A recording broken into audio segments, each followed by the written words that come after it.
ଉପନ୍ୟାସ ଉତ୍ତରାଧିକାର ଲେଖକ ଜଗଦୀଶ ମହାନ୍ତି ପଢ଼ି ଶୁଣୁଛନ୍ତି କ୍ଷୀରୋଦ ସାହୁ ଭାଗ 1। ମା କହନ୍ତି ବ୍ରଜବାହୁ, ବାପା କହନ୍ତି ବରଜୁ, ସାଙ୍ଗମାନେ ଡାକନ୍ତି ବରଜ କାଳିଆ। ସ୍କୁଲ ଖାତାରେ ବ୍ରଜମୋହନ। ମୋତେ କିନ୍ତୁ ମୋ ନାଁ ପସନ୍ଦ ହୁଏନି। ବ୍ରଜମୋହନଠୁ ବ୍ରଜକିଶୋର ଭଲ ଲାଗନ୍ତା, ନହେଲେ ବଜ୍ରବାହୁ। ଯେମିତି ଯାତ୍ରାପାଟି ହିରୋର ନାଁ, କିନ୍ତୁ କାନକୁ ଭଲ ଶୁଭେ। ଆମ standard 6th year class teacher Madan sir literature ପଢ଼େଇବାକୁ ଆସନ୍ତି। ଆସେମ୍ବଲି ସମୟରୁ ହିଁ ସେ ଚିଡ଼ଚିଡ଼ି ହୁଅନ୍ତି ମୋ ଉପରେ। ସେ କାହିଁକି ମୋତେ ଚିଡ଼ଚିଡ଼ି ହୁଅନ୍ତି? ମା କହନ୍ତି ମୋର ଯେଉଁ ଷ୍ଟାଣ୍ଡାର୍ଡ, ସେଥିରେ ମୁଁ 80-90% ପାଇବା କଥା ଲିଟରେଚରରେ। ମଦନ ସାର୍ ଇମ୍ପ୍ରେସନ ମାର୍କିଂ କରନ୍ତି ବୋଲି ମୋତେ 60%ରୁ ବେଶୀ ଦିଅନ୍ତି ନାହିଁ। ମୋର ଚେହେରା ପାଇଁ ମାର ଭାରି ଦୁଃଖ। ପତଳା, କାଳିଆ, ହାଡ଼ୁଆ ଚେହେରା ମୋର। ଯେତେ ଦାମୀ ପୋଷାକ ପିନ୍ଧିଲେ ବି କେଜାଣି କାହିଁକି ଖୁବ୍ ଗୋଟେ ମାନେ ନା ଦେହକୁ। ମୋତେ ଦେଖିଲେ ସାର୍ମାନେ ମୋଟେ ଆଦର କରନ୍ତି ନାହିଁ। ଅଥଚ ପାର୍ଥକୁ ସମସ୍ତେ ଭାରି ଗୁରୁତ୍ୱ ଦିଅନ୍ତି। ପାର୍ଥ ଯେ ଭଲ ପଢ଼େ ସେମିତି ନୁହଁ। କ୍ଲାସରେ ସେ ଓ ମୁଁ ଆଗପଛ ହୋଇ ପୋଜିସନ ରଖୁ। କେବେ ମୁଁ ଆଗରେ ତ କେବେ ସେ ଆଗରେ। ତେବେ ସବୁ ସମୟରେ ତାକୁ ହିଁ ସାର୍ମାନେ ବାଛନ୍ତି ଆନୁଆଲ ଡେରେ ଡ୍ରାମା କରିବାକୁ। ମ୍ୟାଗାଜିନ୍ ପାଇଁ ତାର ଲେଖା ବଛା ହୁଏ। ଏମିତିକି ଅଲ୍ ଇଣ୍ଡିଆ ଜିକେ ଟୁର୍ଣ୍ଣାମେଣ୍ଟ ପାଇଁ ବି ତା ନାଁ ବଛା ଯାଇଥିଲା। ଫାଷ୍ଟ ରାଉଣ୍ଡରୁ ହାରିକି ସେ ଚାଲି ଆସିଲା। ମାଙ୍କ ଧାରଣା ପାର୍ଥକୁ ସାର୍ମାନେ ତା ଚେହେରା ପାଇଁ ଗୁରୁତ୍ୱ ଦିଅନ୍ତି। ଗୋରା ତକ୍ତକ୍ ଦେହ, ମୁଣ୍ଡର ବାଳ କହରା, ଭାରି ଦୁଷ୍ଟ ସିଏ। ମା କହନ୍ତି ଚାଲିଲା ଶଗଡ଼ରେ ହାତ ଦବା ପିଲା ସେ। କିନ୍ତୁ ଇଂରାଜୀ ସ୍କୁଲରେ କୁଆଡ଼େ ଦୁଷ୍ଟାମିଟା ହିଁ ସ୍ମାର୍ଟନେସ୍। ମାଙ୍କର ଭାରି କ୍ଷୋଭ ଏଇ ଇଂରାଜୀ ସ୍କୁଲ ଗୁଡ଼ାକ ଉପରେ। ତଥାପି ମୋତେ ପଢ଼ଉଛନ୍ତି। ମୋର ପଢ଼ାପଢ଼ିରେ ଭାରି ସିରିୟସ୍ ସିଏ।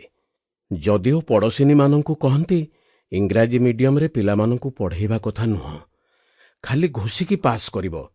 ଇଂରାଜୀ ମିଡିୟମ ପିଲାଙ୍କ ଇଂରାଜୀ ବ୍ୟାକରଣ ଜ୍ଞାନ ବି ବହୁତ କମ୍। ଖାଲି ଗୋଟେ ଆତ୍ମବିଶ୍ୱାସରେ ଇଂରାଜୀ କହିଦେଉଛନ୍ତି ନା। ନହେଲେ ହି ଟୁକ୍ସ ଦି ପାୱାର ଲେଖିବା ପିଲା ସେମାନେ। ମୋର ଅବଶ୍ୟ ଧାରଣା ମା ଓଡ଼ିଆ ମିଡିୟମ ସ୍କୁଲକୁ ପସନ୍ଦ କରିପାରନ୍ତି ନାହିଁ। ସ୍କୁଲରେ ମୋର ସେମିତି ସାଙ୍ଗ କେହି ନାହିଁ, ଖାଲି ଅଭିଜିତକୁ ଛାଡ଼ିଦେଲେ। ପାର୍ଥ ମୋର ବିରୋଧୀ ପାର୍ଟିର। କେଜାଣି କାହିଁକି ତା ସାଙ୍ଗରେ ମୋର କେବେ ବି ପଡ଼େନି।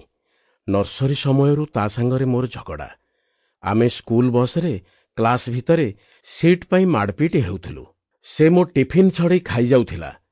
ଗେମ୍ ପିରିୟଡ଼ରେ ସେ ଜାଣିଶୁଣି ମୋତେ ଧକ୍କା ଦେଇ ଯାଉଥିଲା। ଏବେ ବଡ଼ ହେଲାଠୁ ପଢ଼ାପଢ଼ିରେ ମୋ ସାଙ୍ଗରେ ଭାରି ପ୍ରତିଯୋଗିତା ତାର। ମୁଁ ଯେଉଁଦିନ କ୍ଲାସ ଯାଇନଥିବି, କ'ଣ ପଢ଼ା ହେଇଛି ବୁଝିବା ପାଇଁ ଗଲେ ଅଧା ପାଠ କହେ, ଅଧା ପାଠ କହେନି। ସେ ଯାଇନଥିବା ଦିନ ଆସିକି କ୍ଲାସ ୱାର୍କ କପି ଦେଖିକି ଟିକିନିଖି ବୁଝିଯାଏ। ମୁଁ ତାଠୁ କିଛି ଲୁଚେଇ ପାରେନି। କାହିଁକି ପାରେନି? ମା ବିରକ୍ତ ହୁଅନ୍ତି ମୋତେ। କହନ୍ତି ତୁ ଭାରି ସିମ୍ପଲ ପିଲାରେ, ଏତେ ସରଳ ହେଲେ ଚଳିବୁ କେମିତି? ମୁଁ ସରଳ କି ନୁହଁ ଜାଣେନା। ଏ ଦୁନିଆରେ ଚଳିବା ପାଇଁ ହେଲେ ମାଙ୍କ ମତରେ ଚାଲାକ ଚତୁର ହେବା ପାଇଁ ପଡ଼େ। କ'ଣ ସେ ଚାଲାକ ପଣିଆ? ମିଛ କହିବା, ଲୋକଙ୍କୁ ଠକିବା? ମା ମୋତେ ଛୋଟବେଳରୁ କେତେଥର କହିଛନ୍ତି ମିଛ କହିବୁନି, ମହାପାପ। ମୋରାଲ ସାଇନ୍ସର ସବୁ ପାଠରେ ତ ଅଛି ସତପଣିଆ ନେଇ ଜୀବନ ଜୀଇବାର ଉଦାହରଣ। କିନ୍ତୁ ଏସବୁ ଖାଲି ଲୋକ ଦେଖାଣିଆ ପାଠ। ଜୀବନଟା ଅଲଗା, ପାଠଠୁ ଅଲଗା। ଅଭିଜିତ ମୋ ପାର୍ଟିର ପିଲା, କିନ୍ତୁ ବେଳେବେଳେ ସେ ବି ପାର୍ଥର ଗ୍ରୁପରେ ମିଶିଯାଏ। ସେତେବେଳେ ସେ ମୋ ଆଡ଼କୁ ଅନାଏନି, ପାର୍ଥମାନଙ୍କ ସାଙ୍ଗରେ ମିଶେ। ମୁଁ ଚୁପଚାପ ବସି ରହେ, କ୍ଲାସରେ, ଖେଳ ପଡ଼ିଆରେ। ଏକୁଟିଆ ବୁଲି ବୁଲି ପଥର ଫିଙ୍ଗି ଖେଳେ। ଥରେ ମୁଁ ଏକୁଟିଆ ବସି ରହି ଭାବୁଥିଲି ଇଣ୍ଡିଆ ଓ ଶ୍ରୀଲଙ୍କାର କ୍ରିକେଟ ମ୍ୟାଚ୍ କଥା। ମୁଁ ଯଦି ଇଣ୍ଡିଆନ ଟିମ୍ରେ ଖେଳୁଥାନ୍ତି, ଜୟସୂର୍ୟାକୁ ଏମିତି କ୍ୟାଚ୍ ଆଉଟ୍ କରନ୍ତି, ମୁଁ କଳ୍ପନାରେ ବହୁତ କିଛି କରିପାରେ। ସିନ୍ଦବାଦ ହୋଇ ଏଇ ରଫ୍ ଚଢ଼େଇର ପାଦ ଧରି ଉଡ଼ିପାରେ। ମହାକାଶଚାରୀ Sample complete. Ready to continue?